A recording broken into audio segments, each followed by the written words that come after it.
Bonjour et bienvenue dans Le Monde Campus Le Mag. Nous sommes ravis de vous retrouver pour cette 6e étape de notre Tour de France. Nous sommes à Rennes en partenariat avec TVR.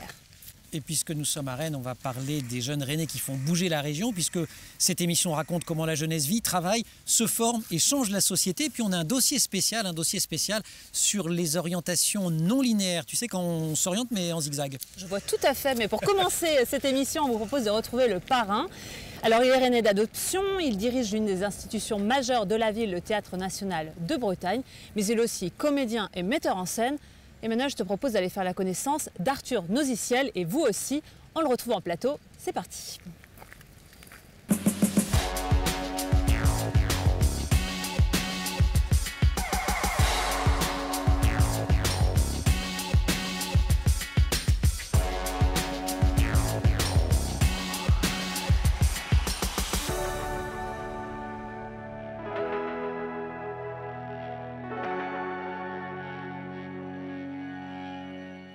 Arthur Noziciel, bonjour. Bonjour. Merci d'être avec nous pour cette 6e émission du Monde Campus Le Mag. On est ravis de vous recevoir, d'autant que je sais que vous êtes un homme très occupé, surtout en ce moment, ce mois de novembre, où vous mettez en scène et vous jouez une pièce qui s'appelle Mes frères au TNB. En quelques mots, ça parle de quoi ? Mes frères, c'est comment nous, les hommes, les garçons, avons hérité d'une violence originelle qu'on reproduit constamment sur les autres, le monde animal, végétal, l'environnement, et comment ces 4 frères bûcherons isolés du monde, qui un peu martyrisent, on va dire, une servante à longueur de journée, vont produire chez elle un acte de revanche salutaire. Donc c'est un spectacle on va dire, d'émancipation et en même temps quelque chose de... Ouais, d'une rêverie sur ce qui nous constitue et qui déploie les identités. Et ça s'inscrit dans le cadre d'un festival qui dure 3 semaines au TNB en ce moment, avec une trentaine de créations contemporaines. Jusqu'au 21 novembre, c'est ça. Cette pièce en l'occurrence. Alors pour commencer cette émission, je vous propose de découvrir votre parcours. Alors vous le connaissez déjà, mais en tout cas le faire découvrir au public, revenir un peu sur qui vous êtes et comment vous en êtes arrivé là, en photo. Et donc, on va commencer par une photo très mignonne pour commencer.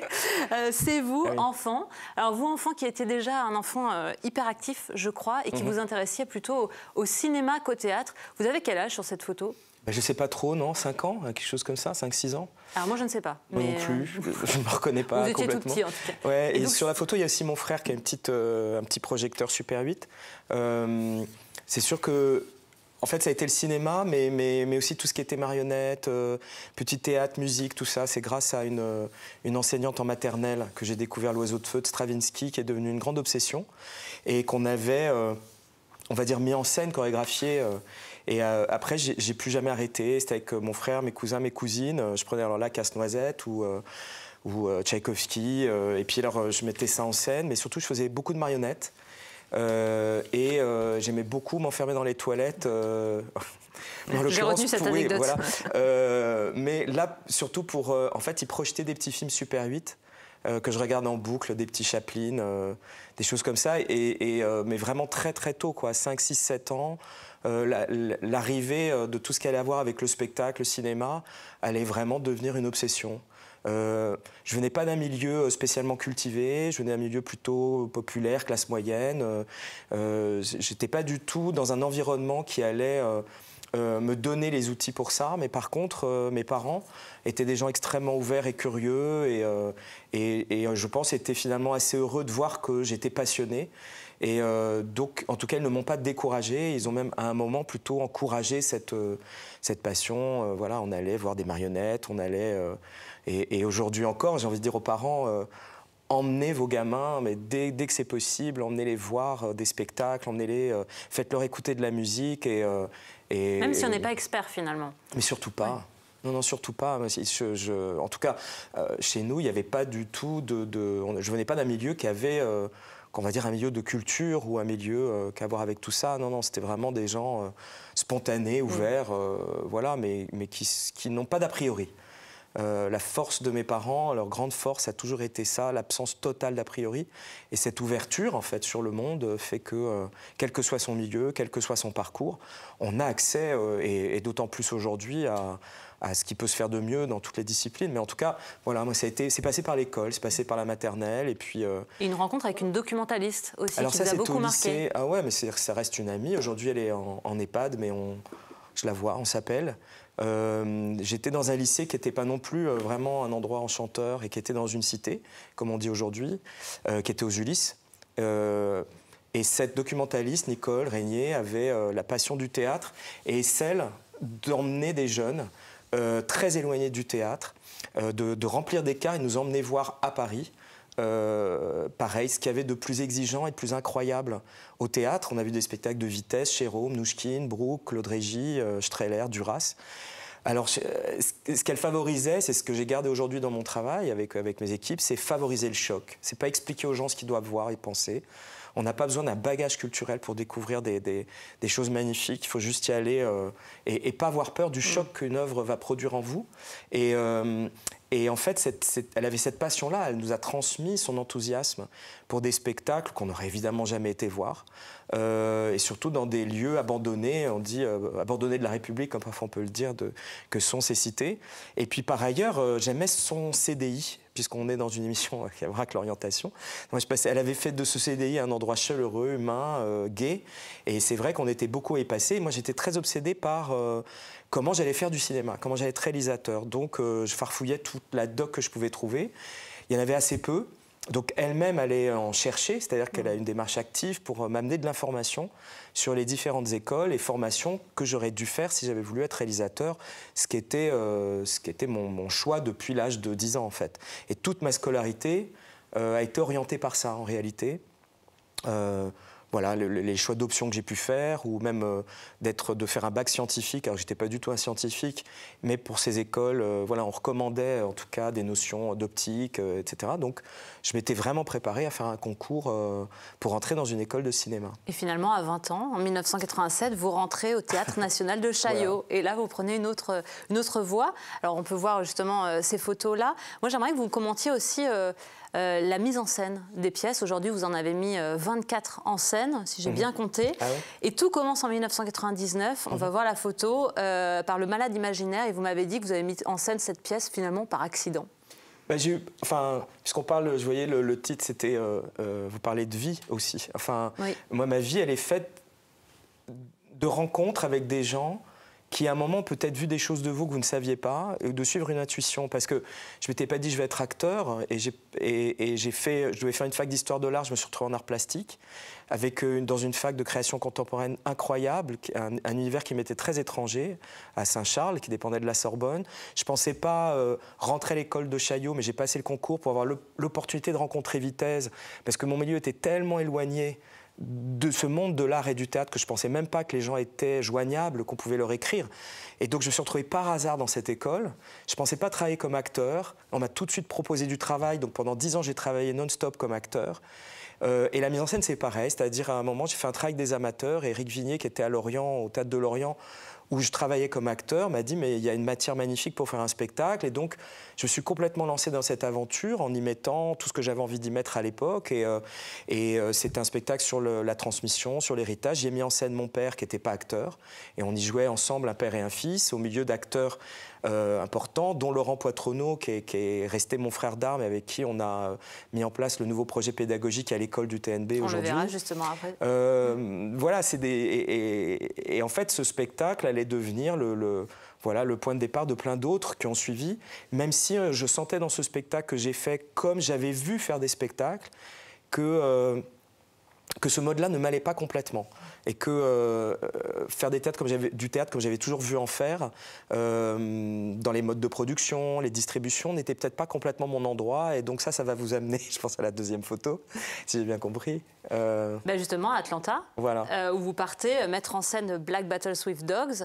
Vous parlez de rencontres. Là, vous rencontrez des gens qui ne parlent pas forcément votre langue initiale, votre langue naturelle de mise en scène. Comment ça se passe justement quand on se retrouve à diriger des acteurs peut-être dans une nouvelle langue, avec peut-être des manières de faire différentes? Ouais, c'était ça dont j'avais besoin, c'est-à-dire que je pense que le travail de mise en scène m'intéresse dans la mesure où déjà il s'inscrit dans un contexte, c'est-à-dire que le contexte dans lequel on crée est déjà une façon d'interpréter un texte, et puis de voir comment fonctionnent d'autres acteurs, et je me rappelle très bien une tournée du Malade imaginaire ou Le silence de Molière avec mon père. Il m'a dit « Est-ce que tu as envie de continuer à faire de la mise en scène ?»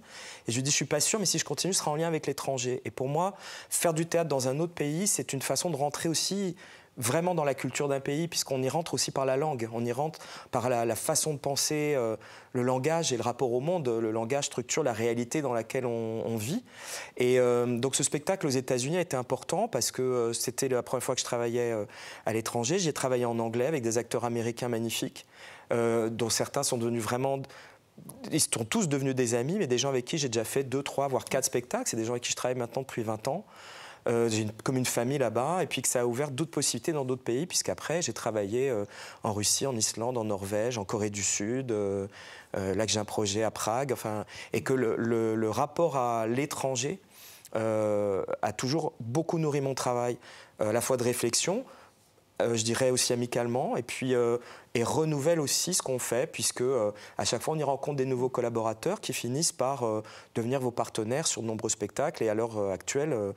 vous parliez de mes frères, mon décorateur et mon éclairagiste sont américains. Je travaille avec des musiciens autrichiens, islandais, le chorégraphe est belge. Voilà, c'est des équipes qui sont constituées dans le temps et sur plusieurs pays. Alors, il y a eu la mise en scène et aujourd'hui vous êtes donc directeur du TNB. Vous êtes directeur depuis 2017. Avant que vous nous racontiez comment s'est passée cette transition, même si vous continuez à faire de la mise en scène, je vous propose de regarder un reportage. C'est un reportage tourné donc au TNB, mais à l'école du TNB, voilà. Puisque le TNB a aussi une école. La journaliste de TVR, Laura Rochette, est allée à la rencontre des étudiants, mais aussi d'une personne que vous avez citée juste avant, Laurent Poitronneau, qui est le responsable pédagogique de l'école. Ils ont une petite question à vous poser.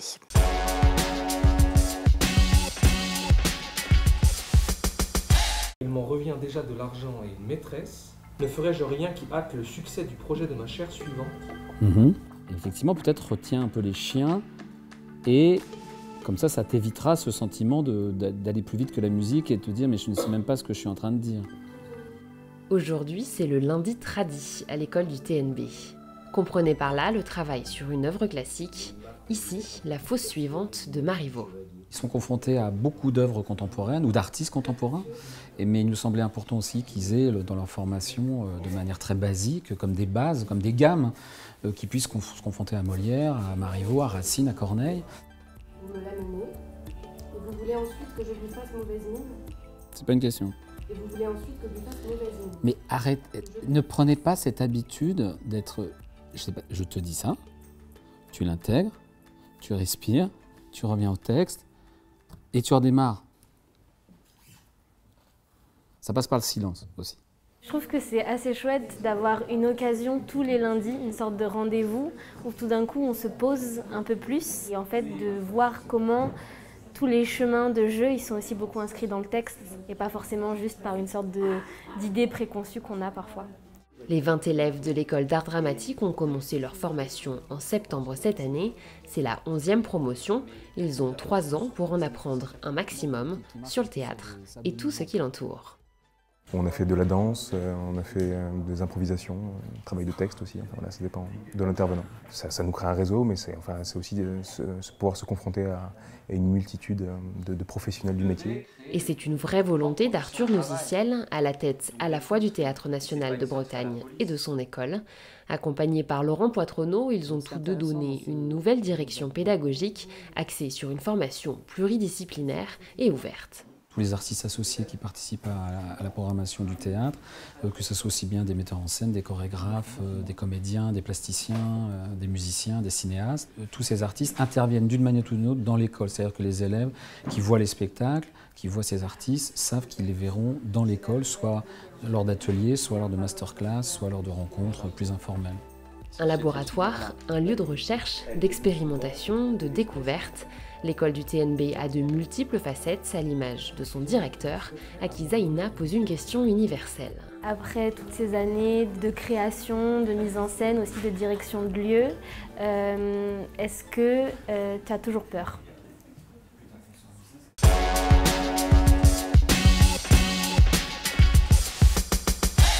Question universelle, effectivement. Est-ce qu'on a toujours peur en tant que comédien, que metteur en scène, que maintenant directeur de théâtre ? C'est différent. Comme acteur, non, j'ai plus peur. J'avais fait un spectacle qui s'appelait Yann Karski, Mon est une fiction, dans lequel je jouais, qui était dans un contexte vraiment particulier, puis un spectacle très intime. Et j'ai compris après ce spectacle que j'aurais plus jamais peur sur scène. En revanche, comme metteur en scène, oui. C'est-à-dire que on a peur de ne pas se renouveler, on a peur de... C'est plus pour soi. c'est ça, c'est la question du renouvellement, de retrouver le désir, la nécessité, de ne pas être dans une prestation de service et dans un savoir-faire, mais d'arriver constamment à se surprendre soi-même quand on voit l'objet fini. Donc c'est plus cette inquiétude, mais je l'ai presque avant de commencer les répétitions. J'ai des fois du mal à me mettre à faire des spectacles parce que voilà, je me dis comment faire pour aborder les choses, pour que ça soit intéressant pour les autres, pour moi, qu'il y ait une nécessité. Moi, je ne peux pas faire les choses sans nécessité. Et comme directeur de théâtre, oui, il y a quelque chose toujours... parce que là, il y a un sens de responsabilité. On est acteur d'un territoire.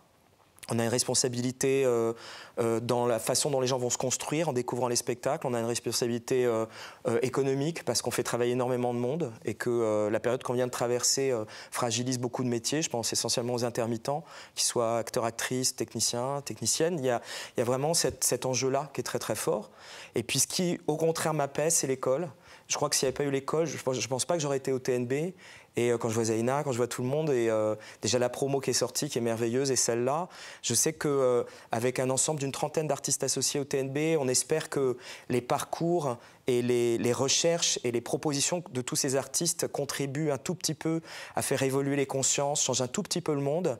Et avec des jeunes gens, ce passage par la transmission, d'avoir ces jeunes acteurs, ces jeunes actrices avec nous, c'est quelque part aussi préparer l'avenir en se disant, voilà, moi je serais resté peut-être 3 mandats, 10 ans, ça fait une 60aine de jeunes qui, tels des virus, vont aller ensuite diffuser un esprit et un rapport au monde qu'on a envie de défendre avec Laurent.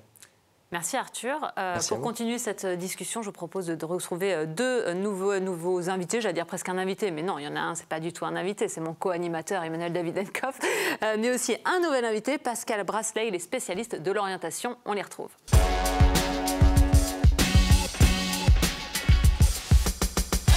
Pascal Brasselet, bonjour. Bonjour. Et quel spécialiste, vous êtes chef du service académique d'information et d'orientation ici à l'Académie de Rennes. Première question très ouverte et j'ai des questions plus précises après. Vous venez d'entendre le parcours d'Arthur Dosiciel. En quoi ça fait écho à des choses que les élèves peuvent remonter, à des problématiques que vous rencontrez ? Ça fait écho à plein de niveaux. Il y a eu plein de mots-clés qui ont été cités. Le mot identité, le mot rencontre, parcours, accident. Tout ce qui est du champ de l'exploration, le fait que jeune, il a découvert plein de choses différentes. Et tout ça, ça rejoint en fait le cœur des réflexions sur l'orientation. Et en particulier, ce qui rend les choses compliquées dans l'orientation, c'est le stress généré chez les jeunes. Toutes les études montrent qu'il y a un stress immense chez les jeunes. Et ce stress, il est nourri de plusieurs représentations. La première, c'est le fait qu'on a l'impression qu'il va falloir, prenons le cas des élèves de terminale pour Parcoursup, qu'il va falloir faire un choix total et immédiat à un instant donné. Et on appuie sur le bouton rouge et notre vie se déroule. On appuie sur le bouton et c'est fini et on est aspiré. En fait, c'est faux. Les choix sont progressifs. Ensuite, il y a le fait, la deuxième représentation, c'est le fait qu'il faut faire le bon choix. Parce que les parcours seraient linéaires, alors d'où l'intérêt de la thématique autour des choix dont on va traiter des parcours non linéaires qu'on va traiter, c'est qu'en réalité, il n'en est rien, mais quand on est sur une représentation que les parcours doivent être linéaires, c'est-à-dire d'une part, il faudrait faire le choix d'un coup et en plus ne pas se tromper. Parce qu'on va directement aboutir derrière... Donc le stress à monter d'un cran. Et le troisième point qui met énormément aussi de stress chez les jeunes, c'est qu'on leur renvoie sans arrêt la question, qui es-tu ? Essaye de savoir qui es-tu, ce à quoi tu aspires, qu'est-ce que tu veux faire, etc. Et c'est une question extrêmement stressante parce qu'elle présuppose que l'identité, c'est-à-dire ce que l'on est, en fait, préexiste et qu'il faudrait le découvrir. Et là, le jeune se retrouve seul avec soi-même en se disant qui je suis, et en fait, il n'y a pas de réponse. Parce qu'en fait, l'identité, ça se construit. Mais oui, et les jeunes qui nous écoutent, croyez-le, même qu'à un âge très avancé, on ne sait pas toujours qui on est. C'est compliqué de savoir. Je voudrais quand même qu'on tire un des fils du parcours d'Arthur, qui est celui de la famille. Et c'est quelque chose d'important, parce qu'à la fois, Arthur Dosiciel dit « Je viens d'un univers qui n'est pas forcément familier de la culture académique ou de la culture installée, va-t-on dire, et en même temps avec des parents qui me font confiance et qui n'ont pas d'œillère. Comment je fais si mes parents ne sont pas en adéquation avec l'endroit où je veux aller, comment on se libère quelque part ? Ça, c'est une grande question. Merci. En fait, il faut savoir que la famille a un impact majeur en fait, sur les choix des jeunes. Eh oui. Une influence extrêmement importante. Maintenant, comment on arrive à écouter un peu ce que l'on est et avoir conscience en fait de ce que l'on est ou la manière dont on réagit par rapport aux choses. Prenons l'exemple de parents qui peuvent avoir certaines réactions par rapport à des envies de poursuivre, etc. C'est important d'essayer de ressentir la manière, ce que ça génère en nous. Est-ce que ça génère un pourquoi pas? Est-ce que ça génère une grande frustration? Voilà, d'autres interrogations. En fait, il faut vraiment analyser la manière dont les interactions en fait nous nourrissent. Pour les parents qui nous regarderaient, oui. Qu'est-ce que vous auriez envie de dire à un parent qui s'inquiète de voir son enfant partir dans une direction qu'il ne connaît pas, quelle que soit cette direction? La clé de la réussite, c'est d'être en réussite. Et pour être en réussite, il faut être prêt à s'investir. Alors là, tout le monde le dira, en fait, pour réussir à quelque chose, quoi que ce soit, il faut bosser. Super nouvelle, merci beaucoup, Pascal. Voilà, super enseignement. Mais pour bosser, la clé aussi, c'est de se faire, d'avoir envie de le travailler. Et donc moi, le conseil que je donnerais à tous les jeunes, c'est de prendre des voies, de faire des petits choix progressifs, parce que les parcours ne sont pas linéaires, mais dans des domaines où on est prêt à s'investir. Si on s'investit, on a toutes les chances d'être en réussite, et si on est en réussite, après, on rebondit, on bifurque, etc. Dans le parcours d'Arthur, il y a aussi ce lien à l'enfance, il reparlait des années de maternelle, d'émotions aussi. C'est pas des choses très très courantes de partir de ses émotions pour faire un choix d'orientation. Est-ce que c'est bien de tirer ce fil-là? Mais en revanche, ça a un grand intérêt, c'est de réussir à se regarder et à voir ce que l'on ressent, en fait. Et que si on écoute ses émotions, on commence à écouter ce que génèrent les choses en nous, et là, on est sur la bonne voie. En fait c'est soi-même, en fait. Il faut s'écouter, il faut se faire confiance. Alors pour laisser la parole à la jeunesse, on vous l'a dit pendant cette émission, on donne la parole aussi aux jeunes. On a posé des questions, en tout cas laissé les jeunes poser des questions et vous poser des questions, notamment Arthur, ce sont des lycéens du lycée Émile Zola à Rennes qui, grâce à l'ONICEP, nous ont transmis leurs questions. Et donc la parole est d'abord à Étienne.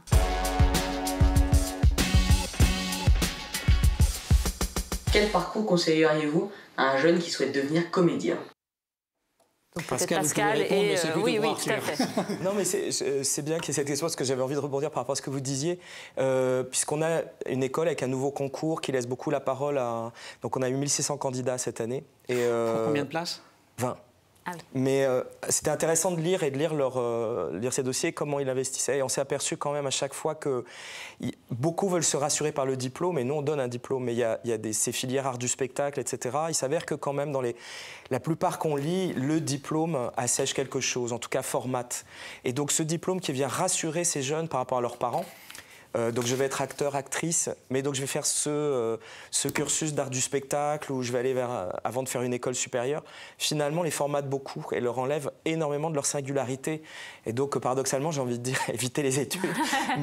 Et puis, à un autre endroit, par rapport à des parents qui n'encouragent pas, en tout cas, là, je pose vraiment on est dans un univers qui est vraiment celui de l'art.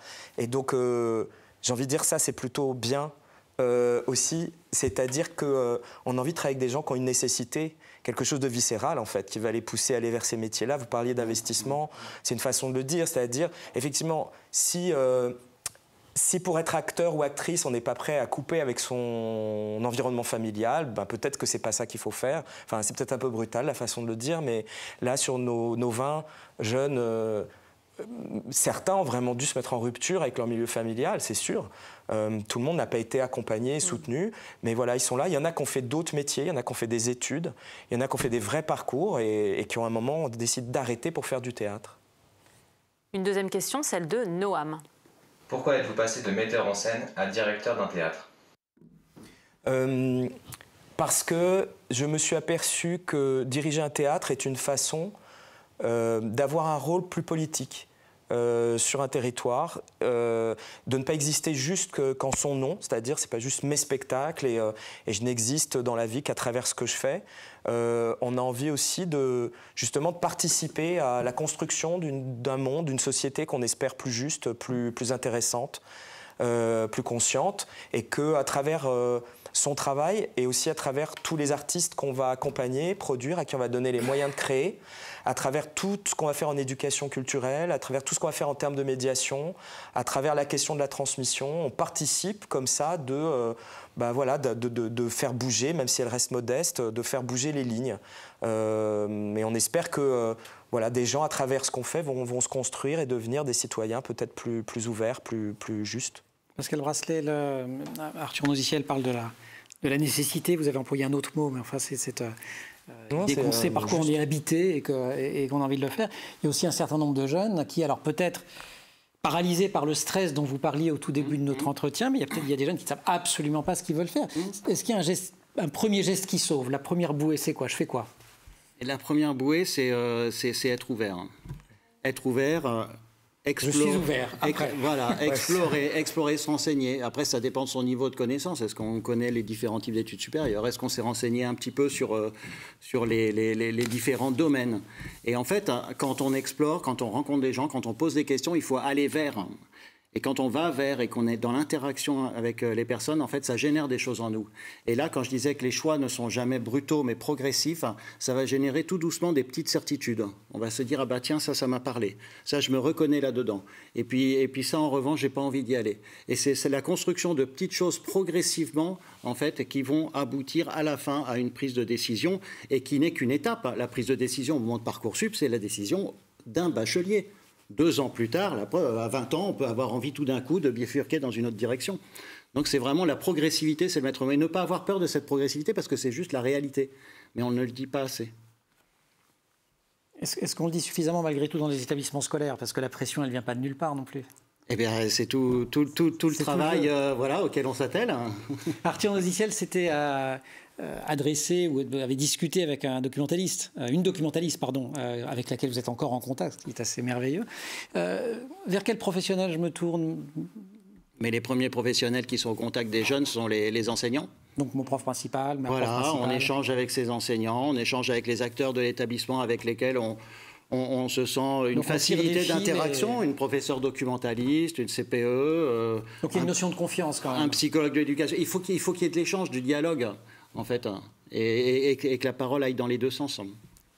Ouais, je me demande des modèles aussi, parce qu'en fait, j'ai récemment entendu qu'il y avait un phénomène comme ça dans des gens qui faisaient des grandes écoles, genre Centrale, Sciences Po et tout, qui finissaient par aborder la vie et leur profession complètement différemment, avec des vrais soucis environnementaux, des gens qui passent par ces grandes formations, mais plus pour gagner de l'argent. Mais en fait, ces modèles-là, on en parle peu. Par exemple, ce qu'on peut faire et les possibilités que vont offrir certaines voies, finalement... on en parle assez peu et on finit par ne parler que de ce que ces écoles vont produire dans le sens, on va dire, majoritaire ou général, mais qui ne fait pas forcément rêver. Et là, je ne peux pas ne pas citer l'ouvrage de Marine Miller, notre consoeur du Monde Campus, qui s'intitule La Relève et qui est sorti chez Jean-Claude Latesto récemment et qui raconte exactement les parcours de jeunes tels que ceux que vous évoquez à l'instant. Cette première partie d'émission touche à sa fin. Josépha, peut-être un dernier message? Pascal Brasselet, est-ce que, je ne sais pas, aller jusqu'au bout de ses rêves, c'est ça finalement la clé, le moteur possible? Écouter ses aspirations et puis se dire que les choix se feront progressivement. Et donc ces premières aspirations vont faire des premiers choix. Et si des rêves permettent d'aider à faire ces premiers choix, eh bien tant mieux. On suit les rêves. Voilà. Merci beaucoup Pascal Brasselet. Arthur, vous restez avec nous, vous êtes le parrain de cette étape rennaise, puisque dans quelques instants, elle va se poursuivre avec une deuxième séquence, Josépha. Tout à fait, nous allons parler dans cette deuxième partie de ces parcours non linéaires, ce moment où finalement on a envie de changer de voie, changer de vie, peut-être pas du jour au lendemain, mais en tout cas de ne pas suivre ce parcours prédéfini. Et pour ça, on va en parler avec 2 nouvelles invitées, Kaïna Drider, qui est fondatrice d'un espace dédié aux créateurs, qui s'appelle Chéri Chéri, et Léa Maréchal, qui est élève au lycée hôtelier de Dinard. Et toujours avec vous, Arthur, en plateau. À tout de suite.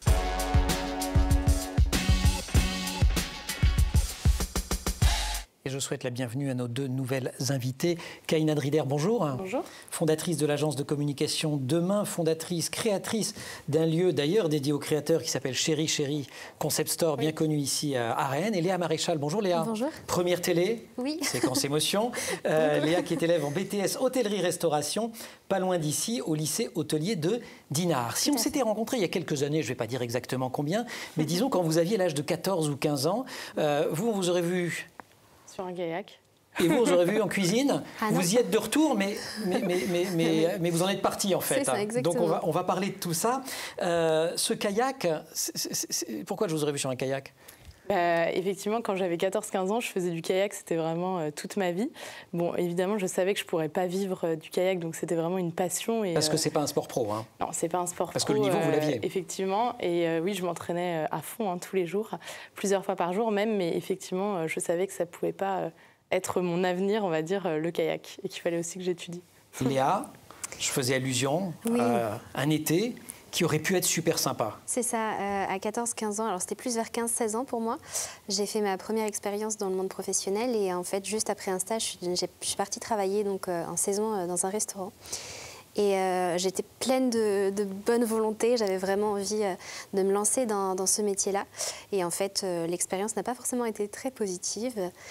C'était intéressant parce que je pense que j'avais pas forcément ni la maturité nécessaire, parce que c'est quand même des métiers où il y a beaucoup de contraintes et il faut être quand même assez mature pour travailler en cuisine, parce qu'il y a quand même beaucoup de rush. C'est assez rugueux, oui, c'est vrai.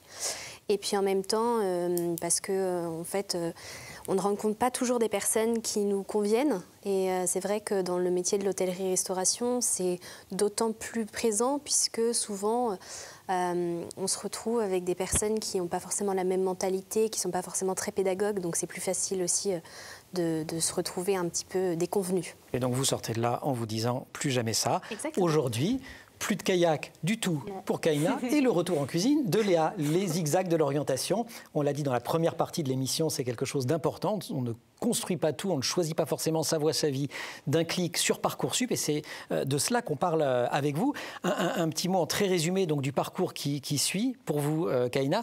L'arrêt du kayak, pas sympa l'arrêt d'ailleurs. Bah non, c'est toujours difficile. Je pense que le sport... C'est pas vous qui arrêtez, on vous arrête quelque part. Oui, quand on fait du sport de haut niveau, c'est vrai que les résultats sont remis en question chaque année, chaque moment, chaque minute. Donc, effectivement, j'ai arrêté ça. Après, j'ai fait mes études, j'ai poursuivi mes études. Je suis passée par la fac de droit de Rennes. Je suis passée par Sciences Po. À côté de ça, j'ai bossé dans des groupes médias. Et en fait, je m'ennuyais un petit peu dans mon travail. Et je me suis dit, il faut que je redonne un peu un sens à ma vie. Donc je suis retournée à Rennes puisque j'étais à Paris et j'ai monté une agence de communication. C'était déjà il y a un petit moment puisque c'était en 2015. Qu'est-ce qui reste aujourd'hui de ces années kayak? Parce que je dis kayak, mais je crois qu'il y a tout un entraînement physique, on fait de la course, de la muscu, et puis c'est du plein air, ça mouille, il fait froid. Enfin, qu'est-ce qui fait qu'on a cette énergie-là et qu'est-ce qui en reste? En fait, je parlerai du kayak, mais je parlerai aussi de mes études, puisqu'elles sont beaucoup plus académiques, on va dire, que ce que je fais aujourd'hui. Mais effectivement, c'est donner un peu tous les... Enfin, ce qu'on dit souvent, c'est que, par exemple, quand on parlait du droit, mais on peut parler de faire des parallèles dans le sport, c'est le droit, ça nous apprend à comment trouver la réponse et savoir quelles questions se poser et où trouver la réponse. C'est vraiment mettre en œuvre les compétences qu'on a et les connaissances, mais savoir que on n'a pas forcément la réponse à tout et d'aller chercher. Et le sport, ça nous aide également à avoir un objectif, se fixer un parcours et de se dire si on veut y arriver, il faut travailler, s'entraîner sans relâche. Donc on est du côté des compétences finalement, à la fois méthodologiques et puis de la manière de résoudre les problèmes. Léa, je ne sais pas si on vous voyait à l'image, mais moi je vous voyais opiner du bonnet, parce que donc finalement, les cuisines, je n'en veux pas. En revanche, pareil, fac de droit ici à Rennes. Exactement, c'est ça qui est drôle. Non, moi, je n'ai pas fait à Rennes, je suis partie à Vannes. Pardon. Justement. Et donc, en fait, c'était plus ou moins logique puisque j'avais fait un bac général en économie et sociale. Et en fait, la première année s'est bien passée, mais c'est vrai que moi, j'avais beaucoup de mal avec cette méthodologie qui est quand même très particulière et très propre au droit. Et après, en deuxième année, c'était vraiment plus du tout ce qu'il me fallait pour moi. Et là, le grand retour des cuisines. Exactement. Là, en fait, la chance que j'ai eue, c'est de rencontrer une famille de restaurateurs. Et ils m'ont redonné goût, en fait, à travailler au contact de la clientèle, au contact des produits. Et donc, pendant mes études de droit, je le déconseille aussi fortement, je travaillais tous les week-ends là-bas et une partie des soirées. Et donc, du coup, je n'étais plus à mes études, on ne va pas se mentir, mais par contre, là, je me suis dit, ok, je vais changer de voie et je vais partir dans un lycée professionnel ou dans des études, en tout cas, pour aller vers ces métiers-là. Une année de mise à niveau et ensuite l'entrée dans ce BTS hôtellerie-restauration. Josépha. Arthur Noziciel, vous êtes avec nous en plateau et vous écoutez de façon très concentrée ces deux parcours. Vous êtes le parrain de l'émission, vous êtes metteur en scène, directeur du TNB. Léa nous parle de personnes qui lui ont redonné le goût à une profession qui au départ l'intéressait. Vous, qui vous a donné le goût du théâtre? C'est des rencontres, c'est d'en avoir vu. Il y avait un jeune qui demandait comment on fait pour être acteur, et c'est vrai que j'ai envie de dire, mais allez voir des spectacles. Enfin, c'est tout bête, mais ouais, c'est d'en voir. Et puis c'était des moments partagés. C'est vrai que nous, c'était dans le contexte du lycée, mais le fait d'aller voir des spectacles, c'est aussi une façon de parler avec les gens autrement.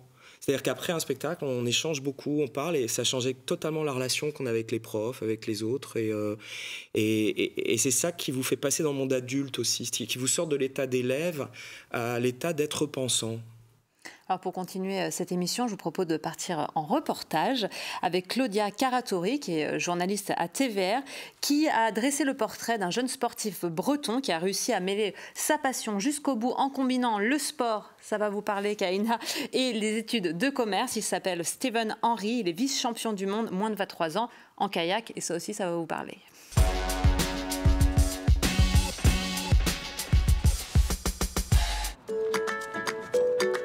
Steven, 20 ans, espoir français du canoë-kayak, a la chance de s'entraîner ce matin avec un grand champion, Guillaume Burger, vice-champion du monde de kayak en ligne, de retour des Jeux Olympiques. Il a plein d'expérience et puis il y a beaucoup de choses à apprendre. Ici, au Pôle France de Cesson-Sévigné, Steven est comme chez lui et s'entraîne tous les jours pour atteindre ses objectifs les plus fous, tout en préparant son avenir professionnel. Vice-champion du monde des moins de 23 ans en kayak en ligne, Steven est promis à un bel avenir dans son sport. Mais le canoë-kayak n'étant pas un sport professionnel, il devra assurer ses arrières.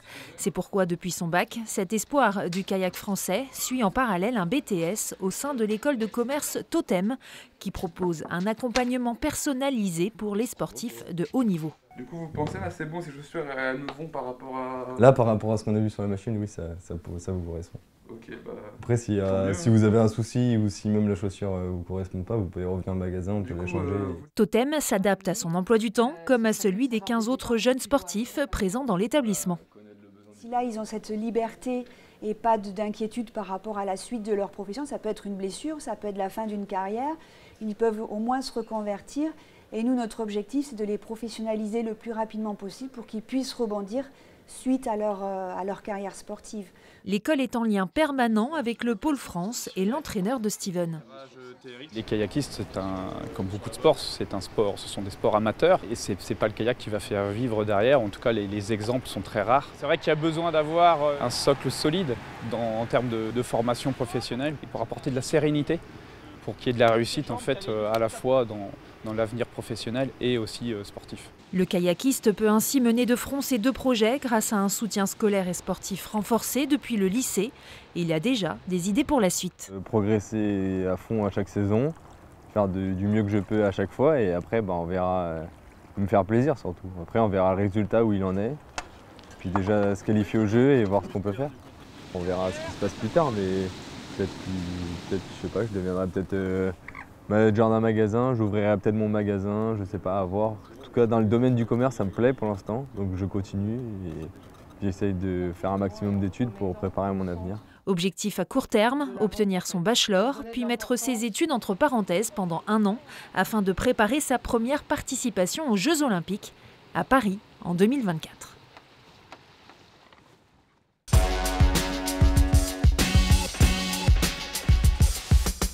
Reportage qui rappelle des souvenirs particuliers à Kaina. Vous avez connu certains entraîneurs, il vous a entraîné? Oui, ouais, sur des stages. Ouais, et puis, là, il a l'air sympa, mais en vrai? Oui, non, mais si. Ça fonctionne. Ouais. On a vu toute la partie travail, on a vu toute la partie l'entraînement, la musculation, etc. Il y a un aspect compète quand même dans le sport. Est-ce que c'était important pour vous? Est-ce qu'il en reste quelque chose de ça? Oui, la compétition, bien sûr, c'était important pour moi. C'est vrai que je pense que je suis vraiment une compétitrice, dans le sens où j'adore me fixer des objectifs et mettre tous les moyens en œuvre pour y arriver. Ça reste en moi, c'est sûr. Et oui, la compète, c'est vraiment ce qui nous anime et ce qui nous motive à nous lever le matin quand il fait 5 degrés pour aller s'entraîner. C'est quoi la compète? C'est être meilleur que les autres, les battre, les écraser? C'est quoi? Je pense que si on pense que c'est être meilleur que les autres, on se trompe un peu d'objectif. Je pense que l'objectif, c'est d'être le meilleur et de donner le meilleur de soi-même. Mais en aucun cas, si un jour sur une compétition, les autres sont meilleurs que nous, il faut reconnaître leur talent. Et voilà, le but, c'est pas d'écraser les autres, absolument pas, c'est de se dépasser C'est une forme de sagesse intérieure finalement. Oui, quand même. Il y a un effet miroir. Léa, en parlant de compète, vous faites donc ces études générales, bac économique et social à l'époque où ça existait encore, études, ouais, je vous ai vieilli d'un coup là. Non, ça vient de changer. Études de droit, une année de mise à niveau et vous arrivez dans une formation professionnelle. Passer du général au professionnel, c'est facile. Comment vous avez géré ? Moi, je trouve qu'on a très bien été accompagnés au lycée hôtelier de Dinard. Et justement, l'année de mise à niveau, en fait, pour ceux qui ne connaissent pas forcément, c'est justement une année qui a pour but d'aider en fait ces jeunes qui ont fait un parcours plutôt général à retourner dans du professionnel. Et donc pendant une année, en fait, on va avoir des parties très techniques où on va être en immersion, en fait, en cuisine, en hébergement, en salle. Et puis après, on a des parties beaucoup plus théoriques où justement, on va essayer de rattraper notre retard. Donc les professionnels ont pu avoir en première et en terminale ces cours que nous, on n'a pas forcément eu. Et les professeurs sont vraiment conscients en fait qu'on départ sans aucune base. Et très rapidement, on rattrape notre retard et on est capable d'arriver en première année de BTS justement avec quasiment le même niveau. Et sur la pédagogie, vous avez découvert dans la voie professionnelle peut-être une... Alors, il faut que je fasse attention, je vais me brouiller avec des gens. Une attention aux élèves singulière et qui vous a bien plu. Oui. J'essaie de l'avoir fait calmement et même avec personne. Moi, je trouve que l'accompagnement en fait, qu'on a au lycée hôtelier de Dinard, et je pense que tous les lycées hôteliers de France et écoles hôtelières de France sont dans cette même dynamique. J'ai pu en rencontrer plusieurs. En tout cas, on est vraiment sur une recherche de pédagogie. On essaye en fait de voir comment l'élève réagit et d'adapter le plus possible en fait à l'élève le fonctionnement qu'on va avoir en classe. Surtout c'est moins vertical, c'est plus dans le dialogue, dans l'interaction. On est obligé parce qu'en fait on se retrouve avec des gens qui viennent de plusieurs horizons, qui ont des bagages complètement différents, qui ont des attentes complètement différentes. Moi j'ai des étudiants qui voulaient simplement être là pour aller en hébergement, donc pas du tout faire de cuisine. Sauf qu'en fait, on est dans un parcours au départ assez général, donc on est obligé de faire de la cuisine. Donc forcément, il y a une pédagogie qui se met en place et c'est vraiment tourné autour de l'écoute, justement. Question à tous les trois. J'ai une petite question pour rebondir, oui, tout à fait, sur Léa. Arthur, la question de l'accompagnement au TNB, il y a donc une école au TNB qui forme donc ces futurs comédiens. L'accompagnement, c'est quelque chose de primordial. C'est essentiel. Et c'est essentiel. Et puis aussi, enfin, c'est l'accompagnement dans le travail. Là, on sort d'un an et demi de pandémie où les gens étaient confinés et où il y avait très peu de contrepoints et de contrepoints de vue dans ce qu'on traversait. Donc nous, on était là aussi pour les aider à penser de la manière la plus ouverte possible parce que voilà, le monde est une boule à facettes, hein, c'est pas juste un petit couloir comme ça. Et après, on a envie qu'ils rentrent dans le monde professionnel avec confiance, en fait, et avec curiosité. Et donc, nous, notre accompagnement, c'est ça, c'est de leur proposer des outils et des créations qui vont leur permettre ensuite d'être rassurés sur quelque chose. Parce que c'est des âges, il me semble, un petit peu avant, mais ces âges-là, on a du mal à écouter, on a du mal à entendre certaines choses. Et en fait, il faut savoir écouter ce que des gens voient de vous ou qui veulent vous donner de bien et qui peuvent vous aider à avancer.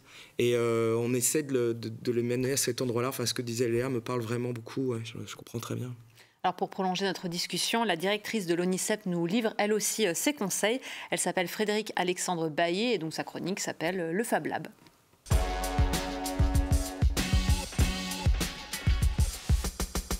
Bonjour à toutes et tous et bienvenue dans le Fab Lab. À l'ONICEP, on essaie de vous donner toutes les informations dont vous avez besoin pour votre orientation. Aujourd'hui, une question intéressante. Est-ce que quand j'ai une passion, je peux en faire mon métier ou est-ce que c'est une mauvaise idée ? Pourquoi est-ce qu'on se poserait cette question-là ? Normalement, il n'y a rien qui empêche d'allier métier et passion. Et en plus, quand on est passionné par quelque chose, a priori le travail est plutôt facile et donc on s'améliore. Donc a priori, je dirais, bah oui, il faut foncer. Alors pourquoi est-ce qu'on se pose cette question ? Et moi, j'ai l'impression qu'on a peur de perdre sa passion si on l'exerce dans le cadre professionnel.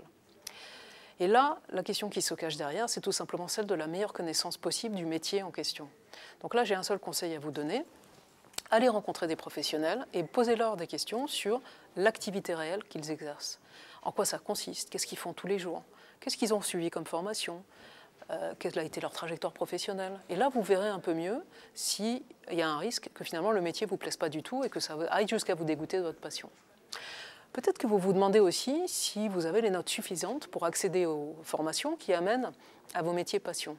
Donc là, de deux choses l'une. Soit vous mettez un petit peu le pied sur l'accélérateur et vous vous motivez pour améliorer vos notes dans les matières qui sont un peu difficiles, soit vous cherchez des métiers qui sont un peu différents, mais dans lesquels votre passion va pouvoir s'exprimer aussi.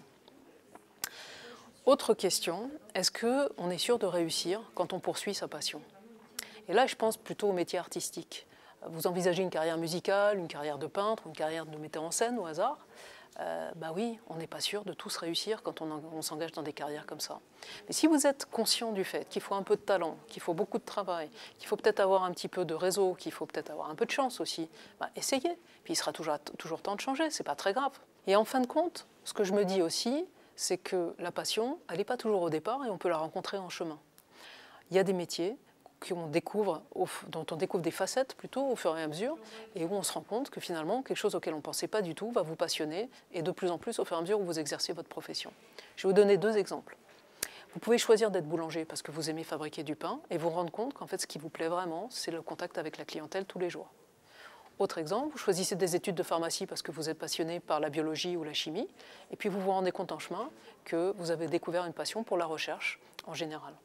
Donc vous voyez, il ne faut pas se fermer des chemins a priori et il faut continuer à travailler pour essayer de réfléchir à ce qui va vraiment vous plaire. Allez, à bientôt dans le Fab Lab.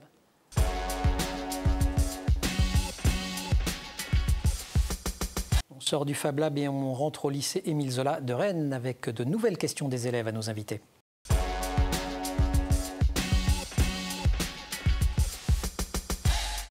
La parole donc à la jeunesse, comme l'a dit Emmanuel, avec des questions recueillies par notre partenaire l'ONICEP.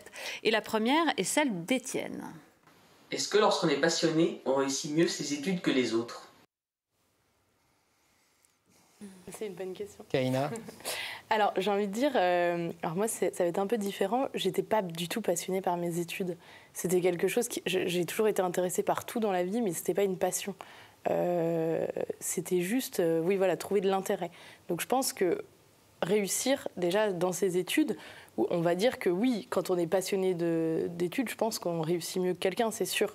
Mais il faut aussi savoir que les études, c'est un peu un passage obligé vers un objectif qui peut être professionnel, et de se dire que si on veut faire le boulot de nos rêves, ou le boulot, en tout cas, comme on disait tout à l'heure, qui nous permet de nous réveiller le matin et de ne pas avoir ce sentiment d'avoir une contrainte pour se rendre au travail, dans ce cas, effectivement, si on est passionné par quelque chose, oui, ça va nous aider à mieux réussir, c'est sûr. Et c'est ce que vous avez d'un mot dans votre vie de chef d'entreprise, finalement, parce que oui. Vous créez des événements, vous conseillez des entreprises avec deux mains, oui. Vous avez créé Chéri Chéri, cette concept store ici à Rennes. Enfin, il faut aussi faire la compta, gérer les ressources humaines, il n'y a pas que des trucs drôles quand même. Non, il n'y a pas que... Enfin, c'est vrai, de toute façon, il y a toujours le revers de la médaille. Moi, effectivement, le travail, c'est vraiment un plaisir chaque matin d'aller travailler. Tous les projets que je mène, c'est des projets qui me fascinent, ça c'est sûr.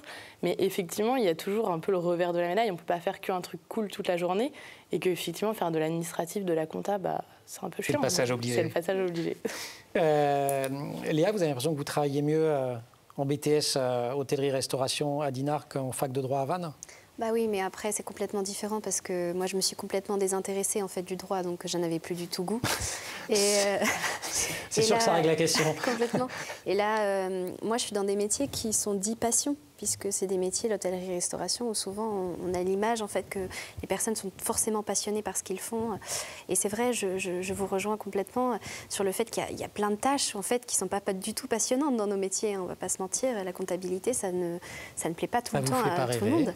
Mais pourtant, je pense que quand on aime ce qu'on fait, en tout cas, ou quand on est dans des études qui nous plaisent et dans des métiers qui vont nous plaire, ça aide forcément à s'intéresser à ce qu'on fait et donc du coup à donner du sens en fait à ces études. Et je pense que oui, ça peut forcément aider en tout cas. Arthur, je ne vous relance pas sur la passion parce qu'on en a beaucoup parlé tout à l'heure. En revanche, je voudrais vous entendre sur les plans B et sur ce que disait Frédéric Alexandre Bailly, à savoir prévoyez éventuellement un plan B. C'est un conseil que vous donnez à des... Je sais pas, elle, ce qu'elle dit, c'est très très important sur le rapport entre la passion et la profession. C'est-à-dire qu'on peut être animé d'une grande passion pour, voilà, comme vous l'avez été pour quelque chose, et se rendre compte, quand on est dans le milieu professionnel, que c'est pas tout à fait la même histoire. Et de même qu'on ne sait pas ce qu'on va découvrir quand on active professionnellement notre passion, et que des fois il y a des super surprises, et puis d'autres, voilà. Et que l'école, justement, c'est un moyen de mettre en contact les élèves avec tout ce qui est possible et qu'ils ne savent pas qui pourrait un jour les intéresser. Donc maintenant, ouais, enfin voilà, je dirais. Je ne vais pas prendre trop de temps. Non, non, c'est bon. Non, non, mais finissez, Arthur. On va au moins finir la phrase.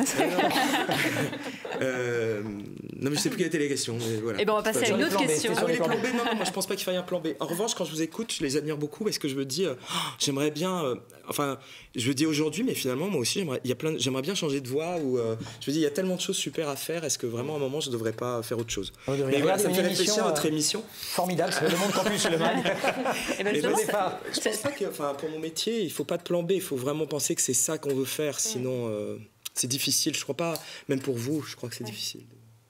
Mais la deuxième question, donc ce lycéen du lycée Émile Zola de Rennes est assez lié finalement à ce que vous venez de dire. Est-ce que la passion pour une activité ne s'estompe pas lorsqu'on y consacre ses études? Ses études ou son métier finalement? Passion cuisine? Je pense que la passion, c'est quelque chose qu'on peut garder sur le long terme. Ça dépend en fait plus ou moins ce qu'on veut en faire. Moi j'ai un ami par exemple qui a commencé la cuisine vraiment passionné par ça et qui aujourd'hui me dit bon, voilà, moi j'aime faire de la cuisine mais pour moi en fait, donc je vais arrêter mes études et je vais changer complètement de voie. Je pense que c'est vraiment propre à chacun. Moi cette passion je l'ai depuis toute petite en fait parce que elle s'est construite avec les différentes personnes que j'ai rencontrées. Ma famille a été vraiment très importante aussi puisque ma grand-mère, ma mère m'ont énormément inculqué ce goût des produits. Donc je pense que c'est une passion qui va durer, qui va perdurer. Et c'est pour ça aussi que j'ai vraiment pris le temps de mûrir ma décision avant de rentrer dans l'hôtellerie-restauration. Et aujourd'hui, je sais que je vais garder ce métier-là, ou si je ne vais pas continuer à le faire jusqu'à la fin de mes jours, je ne sais pas. Mais en tout cas, c'est une passion qui va rester. Et je vais garder la parole quelques instants. Dans la passion, il y a le rêve un jour d'ouvrir un établissement. Dans quelques années, on vient manger chez Léa. Ça ressemble à quoi? Moi, j'ai le rêve d'ouvrir un établissement. Je pense que c'est le rêve de toute personne qui est dans ce genre de milieu-là. Si je pouvais juste ouvrir un établissement, ça serait quelque chose de très simple. En fait, je voudrais vraiment qu'on revienne à des choses vraiment basiques. Le locavorisme qui me touche particulièrement. Donc, le locavorisme, c'est quand je consomme des produits qui ont été faits c'est ça, pas dans loin un de l'endroit rayon où je les consomme. Un rayon à peu près de 160 km, 250 grand maximum. C'est à la fois respectueux des terroirs, respectueux de...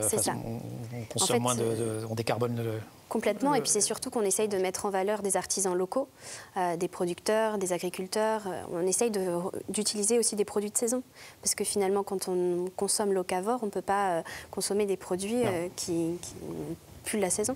Et donc vraiment, ça serait ça, et créer un espèce de lieu de vie, en fait, pour juste se retrouver un petit peu dans le parcours, en fait, et dans le sens que vous avez cherché à donner aussi. Vraiment essayer de donner du sens et chercher à des bons produits, juste quelque chose, une cuisine simple, mais vraiment qui met en valeur ce genre de produits-là, et remettre en valeur les artisans aussi. Alors je garde l'idée de valeur, mais plutôt des valeurs. Kaina, quand on crée son entreprise, on la crée aussi autour d'un certain nombre de valeurs. Ça vous porte, ça? Oui, c'est hyper important, je pense. Quand on crée son entreprise, enfin, moi j'ai rencontré beaucoup d'entrepreneurs ou de gens qui viennent me dire je rêve trop de monter une entreprise. Bon, je leur dis, ça vous fait rire? Ça me fait rire, mais en fait c'est très drôle, c'est parce qu'ils ont justement ce sentiment que c'est un peu cool, on fait un peu ce qu'on veut, on a ses horaires, mais ils ne se rendent pas compte en fait du travail qu'il y a derrière. Et je pense que ça rejoint un peu cette histoire de passion. C'est qu'ils se disent, bon, allez, monter une boîte, ça a l'air facile. En ce moment, on a l'impression, vraiment, c'est le côté cool. On n'est pas obligé d'aller au travail. Limite, j'en entends me poser ces questions. Je peux aller en vacances quand je veux. Enfin, alors non. Voilà, c'est ce qu'on me dit. Alors qu'en réalité, monter une entreprise, c'est y consacrer en fait un peu toute sa vie, y consacrer toute son énergie, ne pas compter ses heures. Et c'est pour ça qu'il faut mieux être intéressé et passionné par ce qu'on fait. Et il faut que ça soit qu'on soit en phase avec ses valeurs. Sinon, on ne fait que travailler pour finalement... Il ne faut pas que ça soit vécu comme une contrainte. C'est hyper important. Arthur Noziciel, sur les valeurs, justement, le monde du théâtre, il est pris dans la respiration, dans le tumulte de son époque. Comment vous intégrez tout ça dans votre travail, à la fois de directeur ou de metteur en scène? C'est la question des valeurs, de l'engagement, de se dire aussi que en tant que directeur d'un théâtre public, on se doit d'être assez clair par rapport à ce que ça représente d'engagement sur des questions d'égalité, etc. Donc, je pense que la valeur devient le sens de ce qu'on fait. Enfin, je rejoins vraiment Kaina et Léa. On a besoin d'avoir... Parce que la passion, c'est une chose, et pour déromantiser ça, c'est-à-dire qu'effectivement, pour répondre à ce jeune homme, ça se préserve. Et qu'on se rend compte au bout d'un moment qu'il faut mettre aussi beaucoup d'énergie, non pas à vivre sa passion, mais beaucoup d'énergie à la protéger, à préserver cette petite flamme, parce qu'autour, on est tout le temps confronté à des questions. Alors en ce qui me concerne, ça peut être des questions politiques, des questions sociales, plein de questions qui font qu'en fait, c'est entamer votre temps de rêverie ou de passion est entamé constamment par l'extérieur. Il faut le préserver. Merci beaucoup à tous les trois. Arthur, vous allez rester avec nous. Je vous signale un événement qui fait la synthèse entre la scène et l'apprentissage des métiers et la passion aussi, du 18 au 25 novembre au Théâtre Marigny, c'est à Paris. Apprenti-Scène, c'est un événement qui existe depuis 2002. Bientôt 20 ans, 500 jeunes de 16 à 28 ans, de pré-apprentis à Bac+5, mais tous sont apprentis, se lancent dans un défi qui est d'apprendre en 12 heures avec 35 metteurs en scène un sketch de 3 minutes autour de leur métier. C'est un très bel événement. C'est un événement passion. Josépha. Cette deuxième partie d'émission s'achève donc sur les parcours linéaires. On l'a compris, ces changements de voie, ces changements de vie qui sont possibles. On l'a vu avec nos invités. Dans la troisième partie, 2 nouveaux invités vont nous rejoindre, impliqués dans le domaine du numérique. Il s'agit de Ronan Le Toqueux, qui est une des chevilles ouvrières de la série de vulgarisation scientifique Le Vortex, tournée tout près d'ici à Fougères, en partenariat avec Arte et diffusée sur YouTube. Et puis Stéphane Doniquian de la start-up GoLM, qui crée des foules de personnages animés en 3D pour le cinéma et pour les jeux vidéo. Et toujours Arthur Nosiciel, notre parrain, reste en plateau pour cette troisième partie.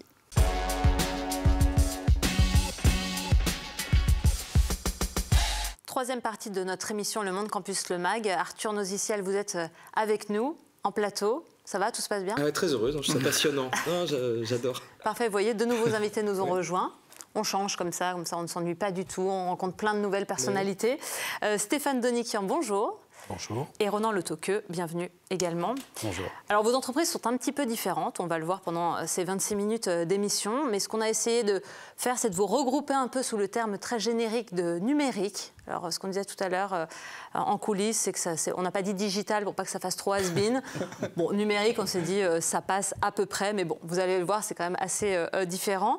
Alors avant de donner la parole à Ronan pour commencer, Arthur, est-ce que vous regardez des vidéos sur YouTube? Ouais. Ouais, des ça petits vous arrive? chats. Non, je rigole. Non. Oui, je regarde pas mal, ouais. Parce que c'est la spécialité de Ronan, qui est, on peut le dire, vulgarisateur scientifique. Alors moi, je ne suis pas vulgarisateur, mais je produis effectivement beaucoup de vulgarisateurs dans différentes disciplines scientifiques et culturelles sur YouTube. Et notamment un projet qui nous intéresse maintenant sur ce plateau, puisqu'il est tourné à Fougères, juste à côté de Rennes, qui s'appelle Le Vortex, un projet en partenariat avec Arte, produit par Arte. Comment vous le... Alors c'est coproduit par Arte, par ma société. On a aussi le soutien du CNC Talent, qui est une aide qui a été créée par le CNC spécifiquement destinée à YouTube. On a aussi Orange Grand Ouest qui nous aide. Et dans la prochaine saison, on a aussi un réacteur à fusion nucléaire qui sont en train de construire dans le sud de la France, qui s'appelle ITER, qui nous soutient. Donc depuis 2019, une grande colloque a été créée à Fougères, on le disait, qui réunit plein de youtubeurs scientifiques très connus. Expliquez-nous. L'idée, en fait, c'était de proposer un espace où les vulgarisateurs, qui sont des gens par définition sur YouTube assez isolés, puissent partager ensemble des sujets en commun en fait.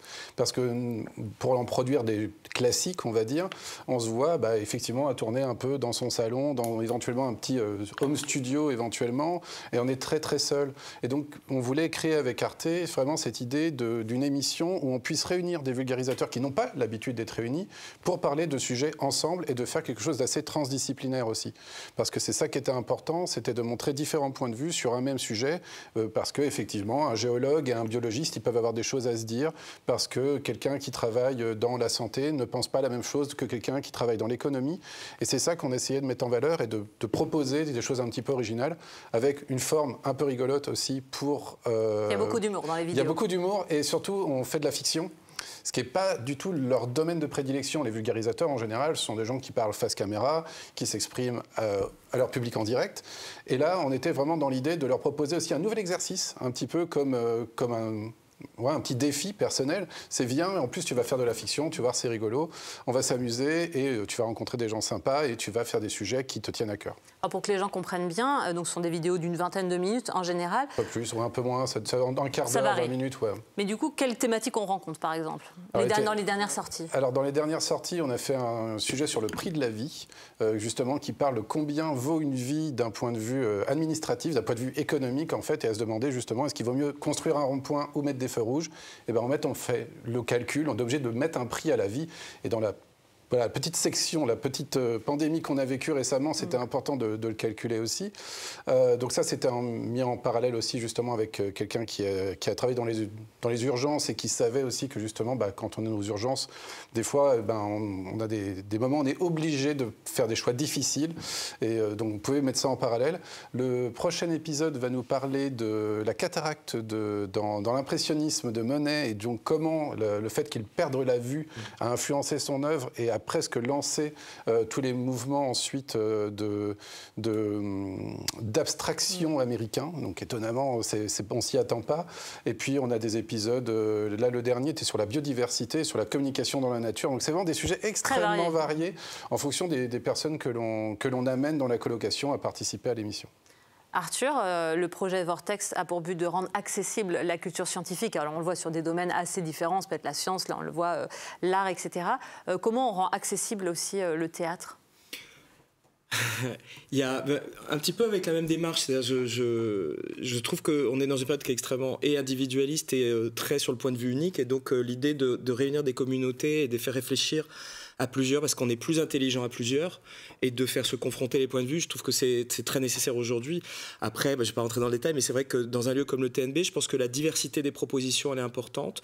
On a un historien associé, qui est Patrick Boucheron, qui, à travers son regard d'historien, aussi peut ramener quelque chose du monde qu'on traverse à travers ce qui se joue sur le plateau. Et puis après, ça va être toute une politique tarifaire, d'accompagnement, etc., bien sûr, qui permet de rendre accessible. Mais le problème, je dirais c'est plus un problème de société. Qu'est-ce qui fait qu'à chaque génération, on doit rassurer des gens sur leur capacité à accéder à des questions scientifiques, intellectuelles ou artistiques. Tellement de gens arrivent à chaque fois, des jeunes, des adolescents qui pensent que c'est pas pour eux, des gens qui pensent que c'est pas pour moi. Et que pourquoi, malgré tout ce qui est fait, à chaque génération doit recommencer ce travail, c'est quand même quelque chose qui me questionne. Comment on intègre socialement, au niveau de sa famille ou de son groupe, cette idée que c'est pas pour nous. Et je pense qu'on travaille dans le même sens. Nous, en fait, c'est un vrai problème. Je me permets de répondre parce que c'est vraiment quelque chose qu'on essaie de mettre aux valeurs aussi au Vortex. On a autant de filles que de garçons. Oui. Ce qui est rare sur YouTube. Ce qui est rare sur YouTube et ce qui est rare en sciences. Oui. Donc on met en valeur autant de femmes que d'hommes parce que pour nous, c'est essentiel de montrer que ces métiers sont accessibles à tous. Et c'est vrai que c'est un défi en permanence. C'est-à-dire qu'on utilise en fait la notoriété de certains. Parce qu'effectivement, les plus grosses chaînes de vulgarisation scientifique actuellement, quasiment, c'est des hommes, et il y a quelques femmes dans le lot, mais bon, elles sont déjà venues, donc au bout d'un moment, on prend aussi des filles qui ont des plus petites chaînes, mais ça permet de les mettre en valeur, en fait. Quand on parle juste de succès, ça peut être 4 millions d'abonnés sur des chaînes, c'est quand même des très très grosses audiences. Il y a des grosses audiences, effectivement. La vulgarisation, hélas, je dirais, n'existe plus que sur YouTube. Il n'y a plus d'émissions véritablement scientifiques à la télévision, qui aille aussi loin dans les sujets en fait, que nous, on va aborder, et avec une telle diversité. Et ça manque, je pense, et c'est pour ça que ce public-là s'est reporté vers YouTube. Parce qu'il y a besoin de ce genre d'émission. Stéphane Donican, votre milieu aussi, c'est un milieu principalement masculin, où vous réussissez à recruter des femmes. On décrira un peu plus votre projet après, hein, bien entendu.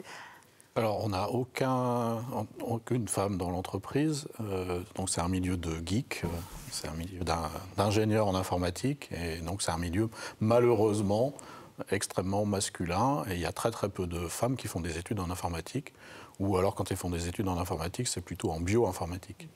Et vous le comprenez, ça, quand vous avez même aucun CV qui vous arrive de femmes, ou en tout cas, est-ce que des femmes postulent, et si elles postulent, pourquoi ça ne fonctionne pas ? Elle ne postule pas. Elle ne postule pas. Non. Donc il n'y a pas du tout de femmes dans ce domaine-là. Donc vous voyez, c'est finalement important de mettre en avant des profils féminins. Comment vous choisissez aussi les youtubeurs au-delà de la présence des hommes et des femmes, de cette mixité, mais c'est plus des chaînes effectivement qui vulgarisent, qui ont accès au grand public, ou est-ce qu'on peut avoir des chaînes un peu spécifiques ?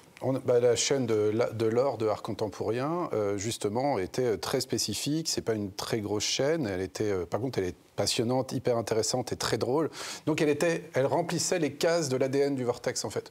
Donc on n'avait pas besoin de quelqu'un qui ait une énorme communauté, qui ait une énorme influence. Par contre, c'était quelqu'un qui rentrait bien dans la colocation, en fait. Et c'est ce qu'on essaye à chaque fois avec les équipes, c'est de se dire « Ah, on pourrait mettre telle personne avec telle personne parce que je pense qu'il va se passer des interactions marrantes entre eux. » On évite de trouver des profils trop proches aussi. On préfère voilà, on essaie de créer des entités comme ça de fausses colocations, parce que c'est une fausse colocation, ils ne vivent pas vraiment ensemble, à part pendant les 15 jours du tournage de la saison, mais le reste du temps, ils ne se connaissent pas vraiment. Donc on essaie quand même de créer cette dynamique et de trouver des personnages qui vont être intéressants aussi à exploiter pour la fiction.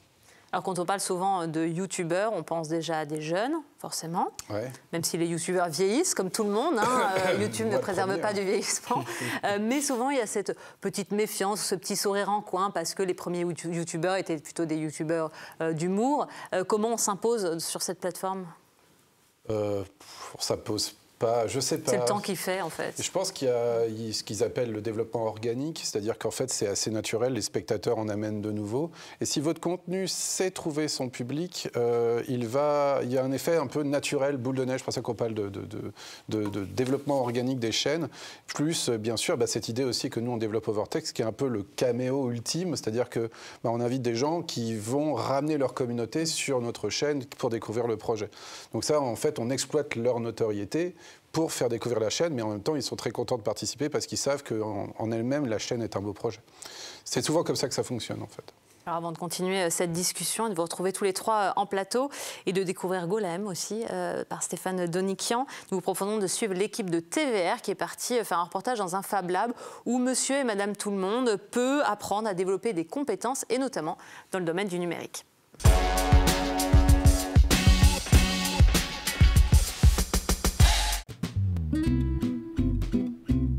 Ce matin, à la fabrique de Janzé, on parle imprimante 3D et modélisation. Donc aujourd'hui, ça va être très pratique. Comme je disais, ça va être les mains dans le cambouis. Donc pour l'instant, on va voir comment fonctionne la machine et après, Et pour devenir un as de l'impression, les participants de cet atelier peuvent compter sur Romane. Son objectif, leur apprendre à utiliser une machine de A à Z. Le but, c'est qu'ils soient autonomes. Donc, effectivement, pour l'initiation, on les accompagne beaucoup, suivant après le niveau qu'ils ont aussi et l'aisance qu'ils ont avec l'outil numérique. Mais le but, effectivement, c'est de leur apprendre à être autonomes et à savoir tout faire tout seuls, eux-mêmes. Et pourquoi pas apprendre à d'autres gens après à le faire aussi. Du concret qui permet à ces demandeurs d'emploi d'ajouter une compétence à leur CV. C'est vraiment, je suis comme un enfant face à un nouveau jouet, quoi, ou à une nouvelle compétence à acquérir. Et on voit, ce qui est magique dans Fab Lab, c'est que ça va très vite, quoi. On apprend très vite. Mettre à disposition des outils et des savoirs, c'est donc le principe d'un Fab Lab. Et si vous n'avez jamais entendu ce terme, Antoine Tabet vous explique tout. En fait, un Fab Lab, c'est un laboratoire de fabrication numérique. C'est un lieu dans lequel on peut fabriquer plein de choses avec des machines qui sont assistées par ordinateur. 2 Fab Labs existent sur Roche-au-Fay Communauté, un ouvert au public à Amanlis et un deuxième ici à Janzé, ouvert pour les professionnels. Ça peut être effectivement du petit artisan indépendant qui souhaite répondre à un besoin client, fabriquer par exemple un élément avec du cuir en découpe laser par exemple. On va avoir aussi donc, des artistes qui vont venir nous voir, donc, qui vendent ensuite leurs œuvres. Pour en bénéficier en tant que professionnel, il suffit d'adhérer, compter 80 € par trimestre, un service qui a séduit Erwan, bijoutier sur Janzé. Je pense que la fabrique, c'est un outil éducatif déjà, et d'apprentissage pour de futurs métiers ou tous ceux qui aiment le manuel, se servir de leurs mains. En règle générale, c'est un outil formidable qu'on a ici. La fabrique s'insère dans un tiers-lieu intercommunal, la Canopée. Ce bâtiment ouvert en janvier 2020 propose plusieurs services, de l'espace de coworking jusqu'aux permanences Pôle emploi. Ça a été calqué sur les enjeux du territoire. Donc premièrement, ça va être développer l'attractivité économique. Deuxièmement, ça va être favoriser l'emploi, l'insertion et la formation sur le territoire. Et troisièmement, pouvoir emmener les gens vers la transformation numérique. Donc la Canopée, sa force, on va dire, c'est d'offrir une multitude de prestations, d'accompagnement au plus près du territoire de vie des usagers. Partager ses savoirs, créer son projet professionnel, se rencontrer, autant de possibilités pour les habitants du territoire. Seul, on va plus vite, ensemble, on va plus loin. Et ça, la Canopée l'a bien compris.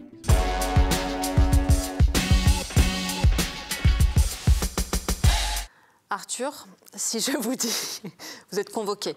Non, si je vous dis Squid Game, Breaking Bad, Game of Thrones, ça vous parle? Oui, un minimum. Il faudrait avoir vécu sur une île déserte pour. Vous n'êtes pas que sur scène à jouer, vous regardez des fois des séries. Ou des films. Oui, j'en regarde, de moins en moins.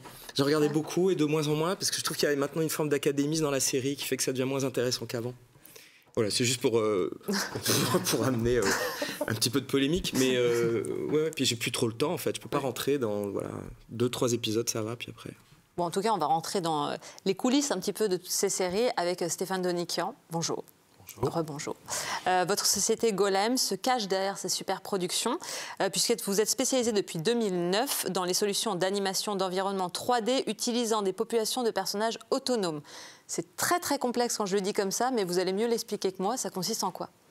Alors en fait, on démocratise la figuration numérique. Donc on a créé un logiciel qui permet de modéliser les mouvements et les comportements de ces figurants, de créer de la diversité, donc d'avoir une foule avec éviter le phénomène donc robot, d'avoir plein de personnages qui se ressemblent, donc pouvoir créer des foules numériques avec des comportements et qui vont réagir aux situations voulues par les réalisateurs. D'avoir une foule réaliste, finalement, avec des vrais visages. Pas forcément réaliste, ça dépend de l'objectif. Oui.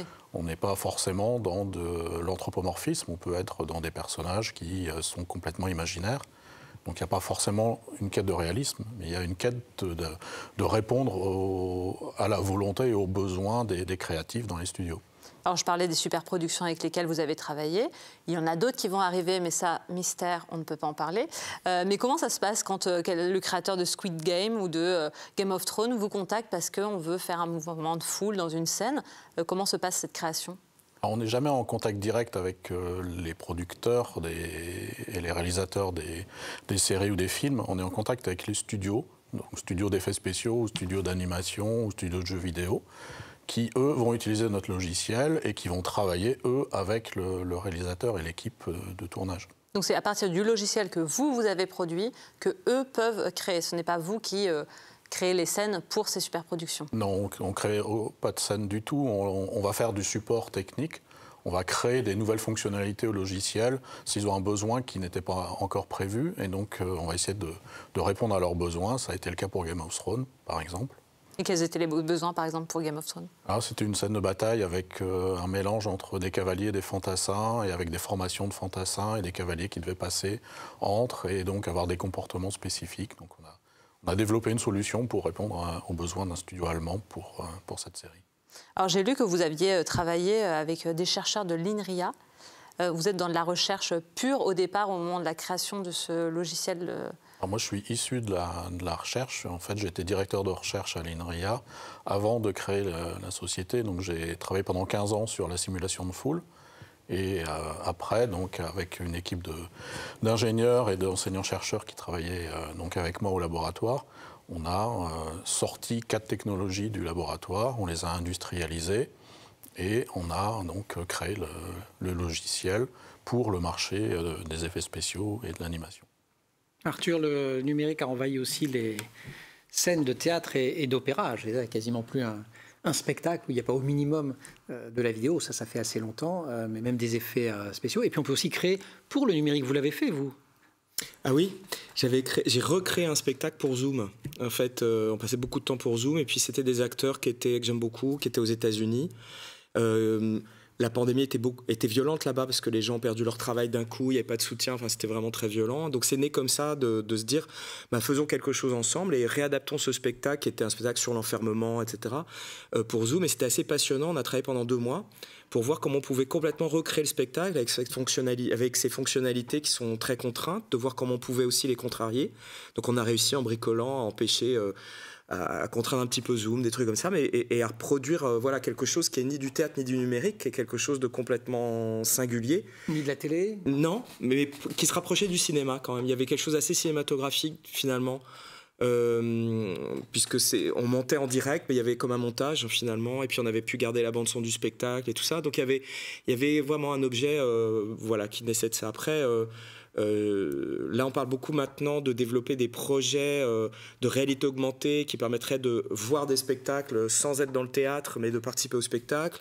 Voire de se mouvoir sur scène. Il y a donc une démo là-dessus avec des casques de réalité virtuelle. Ouais, alors on est à l'intérieur d'une chorégraphie ou à l'intérieur de... Ouais, donc voilà, ça séduisant intellectuellement et dans ce que ça peut produire, mais ça ne remplacera jamais cette expérience fondamentale du spectacle vivant qui est la rencontre entre des vrais gens avec des vrais corps sur un plateau et d'autres dans une salle, et que ces lieux que sont les salles de spectacle sont les seuls lieux aujourd'hui, je crois, qui peuvent réunir des vraies communautés basées sur la différence et sur l'hétérogénéité, puisque on ne connaît pas les parcours, l'histoire des gens qui sont réunis dans une salle et qui ensemble, autour d'un pacte comme ça, d'être ensemble, vont vivre une expérience du spectacle vivant qui est quand même une forme de transcendance. Enfin, il y a quelque chose qui peut nous embarquer assez loin. Stéphane Denikian, votre entreprise Golem a reçu de nombreux prix, dont un Emmy Awards en 2019, un Primetime Engineering Emmy Awards décerné par la Télévision Académie américaine. Ça représente tous ces prix, j'imagine, c'est un aboutissement après plus de 10 ans de création d'entreprise, et derrière, ça ouvre de nouvelles perspectives? Alors c'est un aboutissement, oui, c'est la reconnaissance par les pairs de l'impact de nos logiciels sur la télévision et sur le cinéma, et donc on est très fiers. Et l'on retrouve maintenant les élèves du lycée Émile Zola.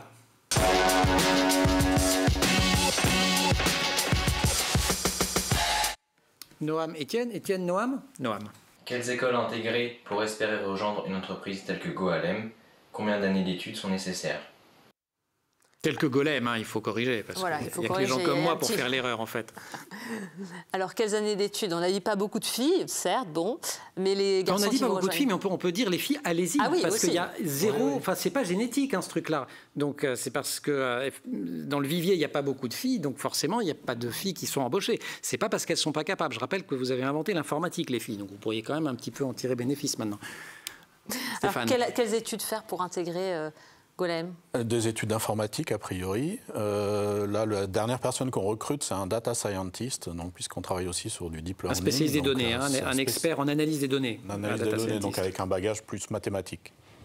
Et est-ce qu'il y a une formation type des youtubeurs, d'ailleurs, scientifiques? Est-ce que ce sont forcément des scientifiques ou est-ce que ce sont avant tout des personnes qui ont l'art de la traduction, de la transmission? Il y a tout. Beaucoup d'autodidactes autonomes, en fait, et des gens quand même issus aussi de formations aussi traditionnelles.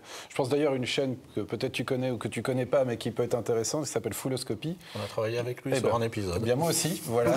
Donc voilà votre point commun. On a un point commun qui est la chaîne de Fulloscopy, effectivement, qui lui est donc chercheur en Allemagne sur vraiment le comportement justement des foules et qui est à la fois youtubeur officiellement pour son université.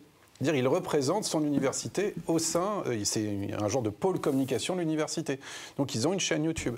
Et on a des gens avec qui je travaille beaucoup, par exemple, c'est Nota Bene qui travaille sur l'histoire, qui, lui, n'a pas de formation officielle d'historien. Par contre, c'est un passionné absolu et qui a une formation à la base d'audiovisuel. Et donc, il avait le bagage audiovisuel pour démarrer une chaîne YouTube.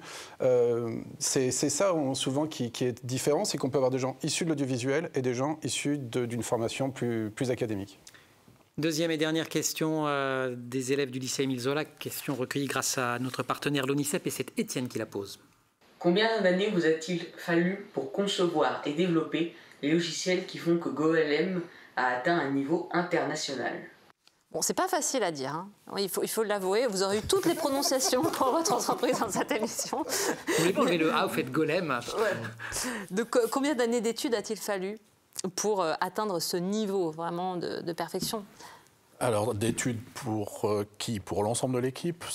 Oui, alors on va essayer d'analyser effectivement la question. On va moi, j'ai une thèse et une habilitation à diriger les recherches, donc ça fait beaucoup d'années d'études et beaucoup d'années de recherche. Il y a 15 ans de recherche avant, et après, donc c'est des ingénieurs, donc c'est Bac+5 pour la plupart. Le dernier qu'on va recruter a un doctorat, donc c'est entre Bac+5, Bac+8. Et beaucoup de cerveaux qui travaillent ensemble avec des compétences complémentaires. Donc il n'y a pas un seul type de compétences, c'est l'agrégation de plein de compétences différentes en intelligence artificielle, en informatique graphique, en animation, en mécanique, en physique. Beaucoup de compétences complémentaires. Ça recrute en ce moment chez vous? Peut-être que vous allez recevoir beaucoup de CV après cette émission. Est-ce qu'on peut vous les envoyer, en tout cas, si on est intéressé? On ne recrute pas actuellement, on vient de recruter et j'espère qu'on recrutera dans les mois à venir. Alors on aime bien conclure cette émission en vous demandant à chacun si c'était à refaire, qu'est-ce que vous feriez, Arthur? Ou pas, pas du tout. Qu'est-ce qu'on garde, qu'est-ce qu'on change? Non, je sais pas, j'aurais fait que voyager, je crois. Plus de voyages, du coup. Ouais, okay. Mais sans but. Donc ça s'appelle des vacances, peut-être, non? Ouais, peut-être. Ouais, en fait, vous manquez de vacances. Et vous, Stéphane? On garde le même parcours? On garde le même parcours, mais moi aussi, je voyage beaucoup et je me nourris des voyages à la fois pour la culture, parce que je suis un passionné notamment de littérature, et de cuisine. Et donc, les voyages me nourrissent aussi pour la cuisine. Donc, ça fait un lien avec d'autres personnes dans cette émission. Ronan?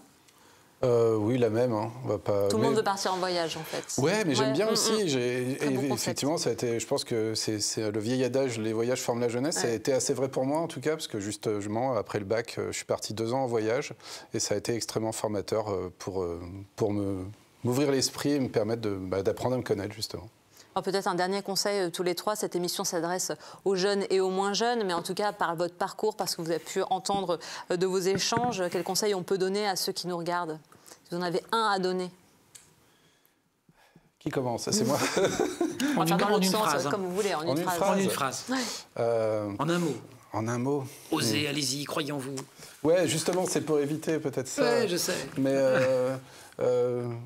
il vaut mieux essayer et de se planter que de ne rien faire. Vraiment. L'échec, c'est pas un échec. Ça n'est pas honteux. Ça n'est pas honteux, et je pense que vraiment le problème est là, et peut-être c'est ça le plus essentiel, c'est qu'on a le droit d'échouer, et que ce sera toujours formateur, et ça vous permettra d'avancer vers ce que vous souhaitez par la suite. Stéphane Denekian.